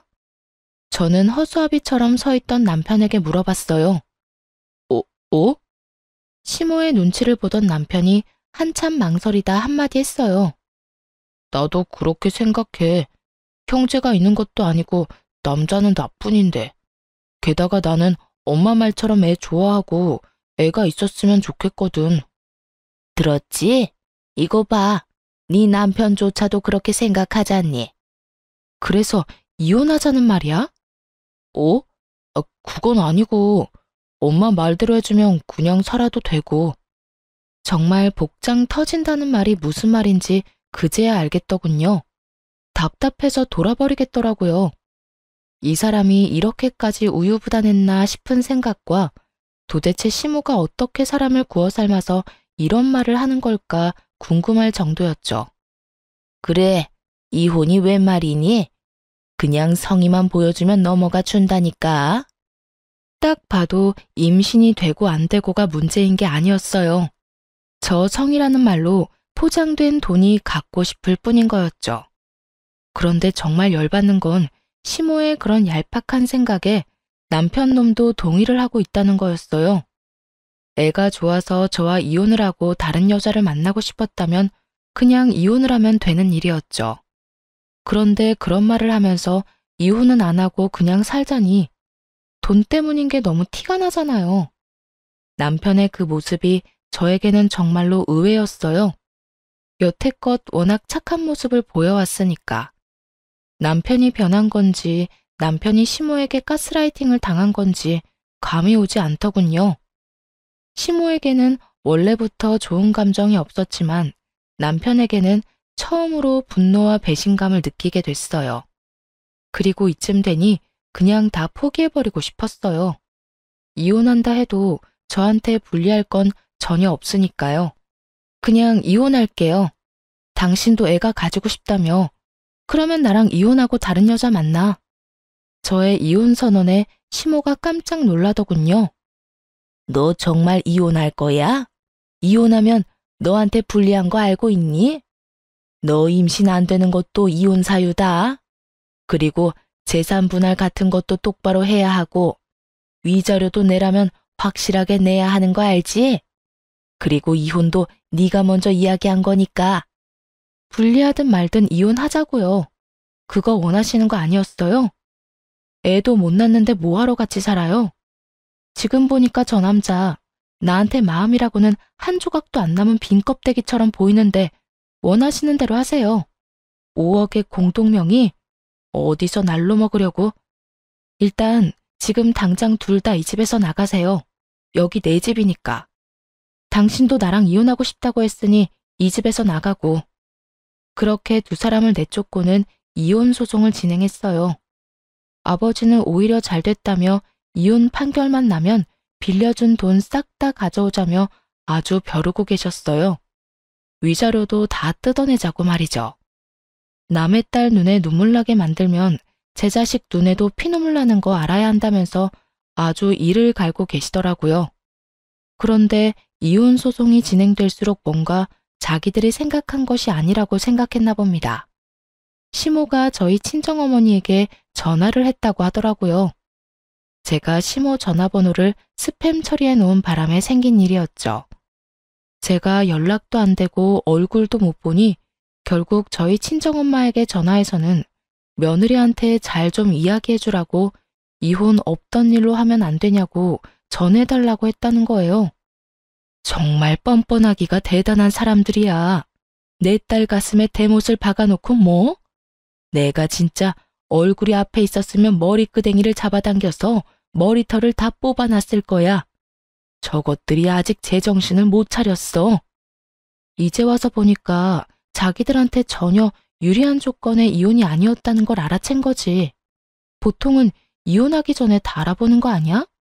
내가 이혼 안 하고 돈 줄 거라고 철석같이 믿었나 봐. 임신 안 되는 것도 서러운데 돈까지 내고 서러워야 해? 그런 취급 받을 바에야 평생 혼자 살고 말지. 그런데 시모의 그 연락이 끝일 거라고 생각했는데 일 끝나고 회사에서 나오는데 남편 놈이 저를 기다리고 있더군요. 같은 회사지만 부서가 달라 필사적으로 피해 다녔는데 결국은 출입구에서 기다리고 있으니 피할 방법이 없었죠. 남편은 굉장히 어정쩡한 얼굴로 저를 기다리고 있었어요. 미안한 것도 아니고 화난 것도 아니고 딱 누가 시켜서 찾아온 것 같은 얼굴이요. 얼떨떨한 표정으로 저를 부르더라고요. 난 당신하고 할 말 없는데? 여보, 나는 할 말 있어. 잠시면 돼. 잠깐만 들어줘. 내가 그때 한 이야기는 정말로 다 거짓말이야. 난 여전히 당신 사랑하고 있고 아이가 없더라도 당신하고 헤어지고 싶은 생각 절대로 없어. 이건 진짜 내 진심이야. 그러니까 우리 이혼 없던 걸로 하면 안 될까?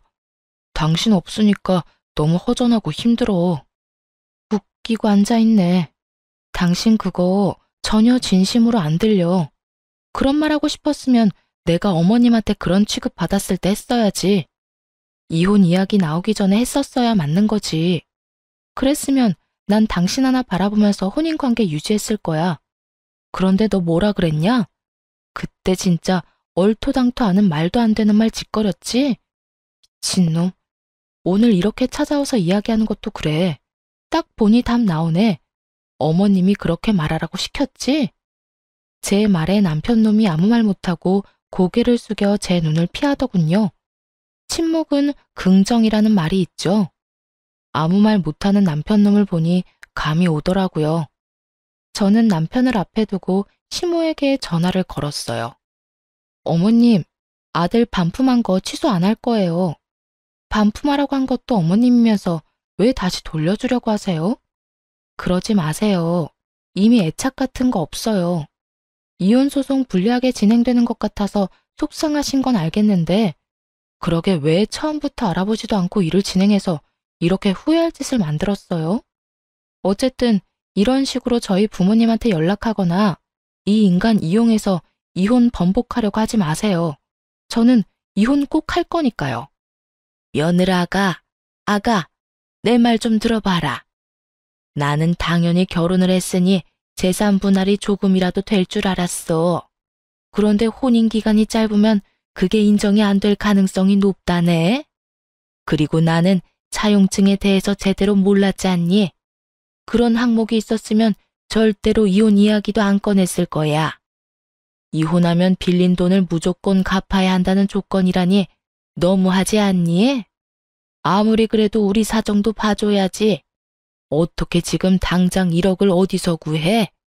그건 그쪽 사정이고요. 아주 호언장담을 하면서 도장을 찍은 건 남편이고 그 호언장담도 깨가며 이혼 원한 것도 남편이거든요. 이혼 등 떠민 건 어머니고요. 그래, 그건 나도 인정하마. 하지만 그런 조건에 대해 상세하게 이야기 안 해준 네 잘못도 있지. 애는 없어도 된다. 얘야, 그러니까 이혼만은 좀 어떻게 안 되겠니? 나는 이혼 안 하는 게 훨씬 좋은 것 같아. 왜요? 저는 하는 게 좋을 것 같은데요. 난임이라는 거 하나만으로 저를 하자 있는 인간으로 몰아서 친정의 돈까지 뜯어내려고 하더니 결국 가지고 있는 모든 걸 잃으셨네요. 그냥 가만히 아들 부부 놔뒀으면 그래도 빌린 돈은 보전할 수 있었을 텐데. 저희 이혼하게 만드신 것도 모자라서 사람 약점 가지고 뒤흔든 고약한 마음씨 잘 봤어요. 그래도 결혼 초반에 알게 돼서 천만다행이에요.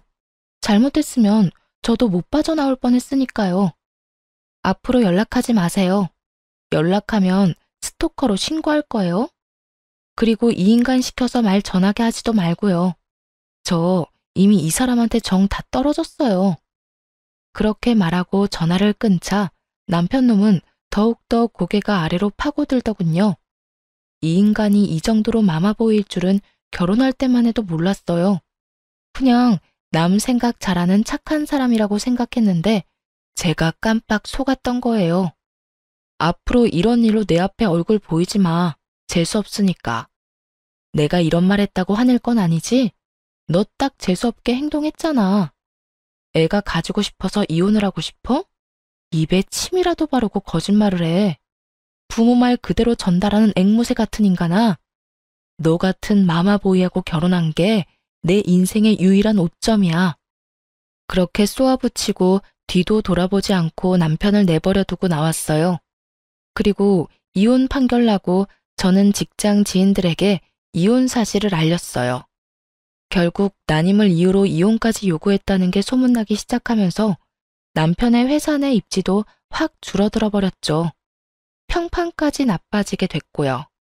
그래도 좋은 직장이라 퇴사는 하지 않고 잘 버티고 있더군요. 그렇게 2년을 그 인간 얼굴을 가끔씩 마주치면서 일을 다녀야 했어요. 그것도 저에게는 굉장히 곤혹스러운 일이었죠. 그렇지만 저는 이혼 2년 만에 재혼에 성공하게 됐어요. 정말 기적 같은 일이 벌어졌거든요. 난임이라고 자연임신이 힘들 거라는 의사의 말이 있었지만 자연임신에 성공했거든요. 남편과 헤어지고 만나던 연인이었어요. 난임이라는 걸 미리 이야기하고 만난 아주 좋은 사람이었고 어쩌다 보니 촉도 위반으로 애가 생겨서 결혼을 하게 됐거든요. 저는 전 남편과 살던 집의 인테리어를 싹 다 고쳐서 다시 새로운 재혼남과 신혼집을 꾸렸어요. 게다가 임신 5개월에는 결혼식까지 했거든요. 저는 재혼이라 규모를 좀 작게 하긴 했지만요. 그런데 결혼식 직후에 전 남편이 저를 찾아와서 엄청 따지더라고요. 난임이라는 거 거짓말이었어? 너 딴 남자 만나려고 나한테 거짓말했지? 당신이 거짓말한 거면 우리 이혼은 무효라고, 무효. 이보세요. 저랑 인연 끝난 지 벌써 2년이 넘었어요. 뭘 거짓말하고 말 게 어디 있어? 너 의사 말 제대로 듣기는 했어? 불임이 아니라 난임이라고 했잖아. 자연임신 되는 케이스도 드물게 있다고. 다 듣고도 사람 불임 취급하면서 이혼하자고 한 게 누군데? 세상 모든 사람이 나한테 임신에 대해 의심해도 너만은 그딴 말 하면 안 되지. 직접 듣고 봤으면서 어디서 헛수작이야? 그리고 나 버린 게 너잖아. 잊어버렸어? 아니면 기억을 너 좋을 대로 바꾸고 있는 거야? 나는 영원히 그거 못 잊어. 네가 한 그 정신 나간 소리. 그러니까 이제 와서 정신 나간 짓 하지 말고 여태 했던 것처럼 해. 내 앞에 나타나지 말라고. 그렇게 화를 내고 저는 돌아왔어요. 그리고 곧바로 출산 휴가에 들어갔어요. 복덩이 같은 아들을 낳고 나서야 회사 동료에게 이야기를 전해들을 수 있었어요. 전 남편 놈이 결국에는 회사를 그만두고 나갔다고 하더라고요. 제 이야기가 뭔가를 느꼈는지는 알 수 없지만 그래도 안 보고 사는 건 속이 시원했어요. 마마보이. 말로만 들었던 충격적인 사람들은 애초부터 거르는 게 맞는 것 같아요. 사람 착해 보이는 모습으로 눈을 속일 수 있으니 글 읽고 계신 분들도 주의를 기울이시는 게 좋을 거예요. 정말 처음에는 아주 감쪽 같은 정상인처럼 보이거든요. 어쨌든 저는 외동아들 키우며 힘들지만 즐거운 날들을 보내고 있어요. 애를 키우면 엄청 힘든데 그 힘든 일들이 전 남편과의 결혼 기간에 비하면 훨씬 수월하더라고요. 앞으로도 재혼한 남편과 아이와 행복하게 지낼 거예요. 푸념 같은 저의 긴 글 읽어주셔서 감사합니다.